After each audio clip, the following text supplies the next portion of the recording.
Rational functions की कुछ और मिसालें करते हैं। अगर मुझे y is equal to 2x बटा x प्लस 1 का ग्राफ बनाना हो तो क्या करूंगा मैं? पिछले सवाल में आपको ग्राफ भी दिया गया था और आपको इक्वेशन भी दी गई थी। यहां हमें ग्राफ बनाना है, तो जो पिछली वीडियो में सिखाया था वो अब यहां लगेगा। तो क्या करते हैं भाई, सबसे पहले हम एसिम्प्टोट्स देख लेते हैं। जूं जूं x लामहदूदियत की तरफ बढ़ता जाता है, ये वाला थोड़ा सा बेहतर बना है, मुस्बित मनफी या मुस्बित समत में, तो फंक्शन क्या करता है कि जब x बहुत बड़ा होता जाएगा तो फंक्शन x की सबसे बड़ी ताकत की जानिब बढ़ता जाएगा। यानी ये जो एक है इसकी कोई औकात नहीं रह जाएगी, कोई हैसियत नहीं रह जाएगी। यानी जो मेरा y है वो 2x बटा x की तरफ बढ़ता जाएगा और तकरीबन बराबर होगा, क्योंकि जाहिर है प्लस 1 वाला भी तो एक फैक्टर रहेगा ना। यानी y 2 के बराबर है। यानी y इज इक्वल टू 2 पर अर्ज में एसिम्प्टोट बनेगी। तो मैं यहां लिख देता हूं हॉरिजॉन्टल एसिम्प्टोट। रंग भी बदल दूं जरा ताकि थोड़ा खूबसूरत भी लगे भाई, है। तो ये अगर एक खाने को हम एक यूनिट समझें, समझना भी चाहिए, और क्या समझेंगे, है भाई।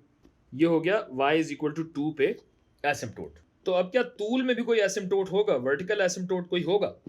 बिल्कुल होगा। जब डिनोमिनेटर आपके पास है, रैशनल एक्सप्रेशन है, तो अगर ये सिफर हो गया तो आपके पास वर्टिकल एसिम्प्टोट ही आएगा ना, कि अगर x प्लस 1 सिफर के बराबर हो जाए, यानी x मनफी 1 के बराबर हो, तो फंक्शन हमारा अनडिफाइंड हो जाएगा। तो x इज इक्वल टू मनफी 1 पे भी हम एक अदद एसिम्प्टोट देंगे, जो कि ये आ रहा x इज इक्वल टू मनफी 1, यानी जहां मेरा फंक्शन या y लामहदूदियत की तरफ जा रहा हो। अच्छा, अब याद रहे कि अगर किसी भी पॉइंट पर न्यूमरेटर भी सिफर हो और डिनोमिनेटर भी सिफर हो तो खत नहीं बल्कि खाली पॉइंट बनता है, जिसकी वजाहत मैं पिछली कुछ वीडियोस में कर चुका हूं। बहरहाल अब हमारे पास एसिम्प्टोट्स आ चुकी हैं। अब ये देखिए कि x इज इक्वल टू 0 पे क्या सूरत हाल है। जब x सिफर हो तो क्या सूरत हाल होगी, y हो जाएगा सिफर बटा सिफर जमा 1, यानी सिफर ही होगा। तो ये एक पॉइंट आ गया हमारे पास, ओरिजिन मंबा। अच्छा, फिर x इज इक्वल टू 1 अगर हम डालें तो क्या सूरत हाल आती है, y इज इक्वल टू 2 बटा 1 जमा 1, यानी 1 आ रही है सूरत हाल।